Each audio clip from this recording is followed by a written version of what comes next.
동의 없는 제3자 제공 부분은 금융위원회가 신용정보법에 따라 별도 처분 예정. 이거를 보도자료에 써놨어요. 본인들은 국외이전에 대해서만 제재한 것이다. 국외이전 조항은 신용정보법에 없기 때문에 개인정보보호법을 지켜야 된다라는 명확한 입장을 밝힌 겁니다.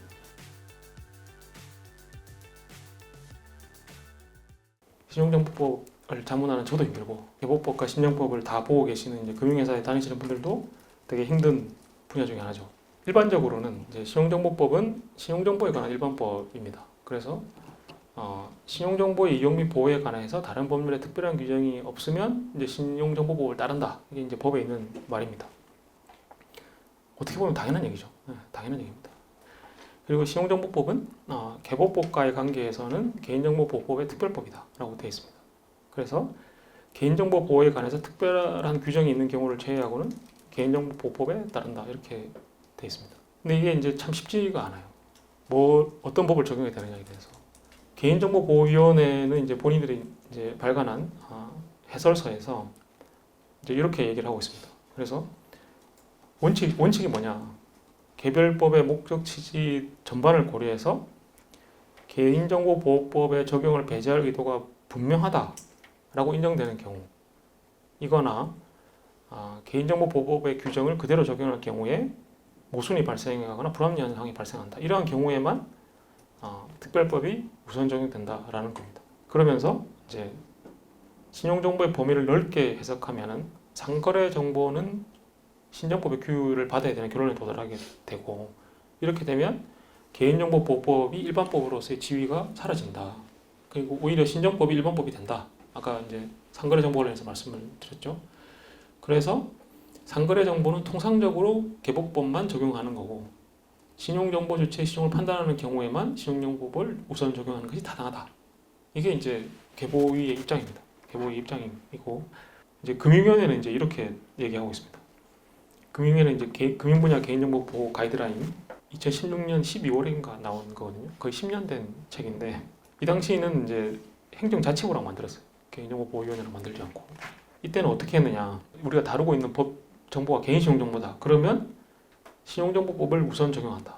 그리고 신용정보법에 규정되어 있지 않은 사항은 개인정보보호법을 적용하되 전자금융거래법에 이제 전자금융거래 기록 같은 이제 정보에 대한 규정이 있거든요. 그리고 금융실명법 다 아시다시피 예금 결의 기록 이거 다 금융실명법에 따라서 규율되잖아요. 금융실명법 등 개별법에서 특별히 정하는 사항에 대해서는 해당 법률을 적용한다. 그리고 개인 신용정보를 제외한 개인정보, 순수 개인정보는 금융회사들에 적용되는 은행법 등 개별 법률에 특별히 정하는 바가 있는 경우를 제외하고는 개보법을 적용한다. 그러니까 은행법에 순수 개인정보에 관한 규정이 있으면 그 법을 따르고, 아니면 개인정보법을 따른다. 뭐 당연한 겁니다. 기업 및 법에 관한 정보나 비식별 신용정보, 그러니까 여기서 비식별 신용정보는 이제 개인 신용정보가 아닌 거죠. 네, 이런 경우에는 신용정보법을 우선 적용하되, 왜냐하면 신용정보법은 개인 신용정보에만 적용되는 게 아니고 법인 신용정보에도 적용되기 때문에 신용정보법을 우선 적용하되 미적용 업종은 개별 법률을 적용한다. 이런 입장을 밝혔습니다. 10년 되긴 했지만 동일한 또 가이드라인 본인들이 발간한 책에서 금융거래와 관계없이 개인정보를 마케팅 동의를 받아 수집하는 경우에는 개인정보보호법 적용 대상이다. 근데 수집 당시에는 신용정보법 적용 대상이 아니었다고 하더라도 금융회사 망해서, 금융회사의 자체 이제 전산 시스템이죠. 금융회사 망해서 신용정보와 함께 관리하는 경우에는 신용정보법을 적용한다. 처음에 수집할 때는 신용정보법이 아니고 개인정보보호법에 따라서 관리하면 되는데, 금융회사 망에는 신용정보들이 많을 거 아니에요. 거기에서 함께 관리하면 신용정보법을 적용한다. 이런 이제 해석을 해놨습니다. 이렇다 보니 어려운 상황에 놓이게 되고 있어요. 어떤 게 그러니까 순수 개인정보, 순수한 개인 신용정보가 아닌 개인정보고, 어떤 게 신용정보냐, 이거를 가르는 거는 현재 법 체계에서는 쉽지 않다라는 게 꽤 많은 분들의 생각입니다. 네, 꽤 많은 분들의 생각이고, 그 맥락에 따라 달라질 수밖에 없다라는 거고, 그걸 가르는 게 어떤 뭐 엄청난 의미가 있는 작업인가라는 생각이 들기도 합니다. 근데 이제 규제를 받으시는 분들 입장에서는 언제 내가 어떤 법을 준수해야 되냐라는 게 항상 이제 관심을 가질 사항이기 때문에 이거는 좀 정리가 될 필요는 있는데, 양 이제 개인정보보호위원회와 금융위원회의 입장이나 이런 것들이 명확하게 정리가 되어 있지는 않습니다. 그래서 이제 혹자는 그냥 금융회사는 이제 신용정보법만 하고 나머지는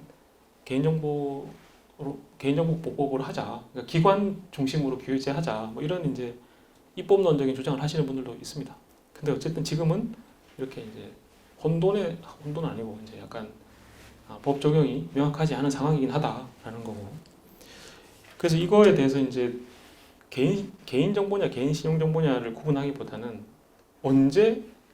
어떤 상황이 되면 개인정보보호위원회가 개보법 규정을 지키라고 금융회사에 대해서 얘기할 수 있느냐라는 관점에서 접근하는 게 오히려 더 실리적일 수 있습니다. 금융회사가 개인 신용 정보라고 볼 수 없는 말 그대로 순수한 개인 정보를 처리하는 경우에 당연히 개보위가 개인정보보호위원회가 들여다볼 수 있다. 그리고 개인 신용 정보를 다루고 있지만 신용정보법에 이제 규정이 없는 경우에 예컨대 아동에 관한 개인 신용 정보 그리고 이제 국외 이전에 관한 거는 거기에 대해서는 이제 개인정보보호위원회가 들여다볼 수 있다. 뭐 그런 거. 그리고 개인 신용 정보인데 개보법에 없는 거, 개인 신용 정보인데 개보법에 없는 거 이런 것들은 예컨대 이제 그 정보 신용정보관리보호인 지정 뭐 그런 것들이죠. 그런 것들은 금융당국이 이제 지켜본다라는 거고. 그 다음에 개인 신용 정보를 다루는데 개보법하고 신용법하고 달리 규정하고 있는 경우는 어떻게 되냐? 이거는 아까 말씀드렸듯이 지금으로서는 쉽지 않다. 네. 구별하기 쉽지 않다. 네. 쉽지 않은 상황이고 이거에 대해서는 금융당국과 개인정보보호위원회 모두 문제를 인식하고 있습니다. 인식하고 있고 이거에 대해서 뭔가 가이드를 해야 되는 거 아니냐라는 생각은 하고 있는데 쉽게 이제 입법론적 해석론을 통해서 명확하게 이렇게 자를 수 있느냐라는 거에 대해서는 저도 좀 의문입니다. 그러면서 최근에 이제 이 제재 사례가 나오면서 더 힘들어졌죠. 이제 언론에 많이 보도된 사안이긴 한데 국외에 이제 뭐 중국 업체죠. 중국 업체에 이제 국내에 있는 큰 이제 플랫폼 회사가 핀테크 회사가 뭐 무슨 모델 구축 및 점수 산출을 위해서 전체 이용자의 개인 정보를 국외에 있는 B에게 줬다라는 겁니다. 그래서 개인정보보호위원회가 국외에 있는 자에게 줬기 때문에 이거에 대해서는 국외에 있는 자에 주는 거는 신용정보법에 없잖아. 그러니까 우리가 조사해서 제재하겠다라고 이제 보도자료를 선제적으로 내시면서 조사를 하고 이제 얼마 전에 이제 그 과징금을 부과했죠. 그래서 약 60억의 과징금을 부과했습니다.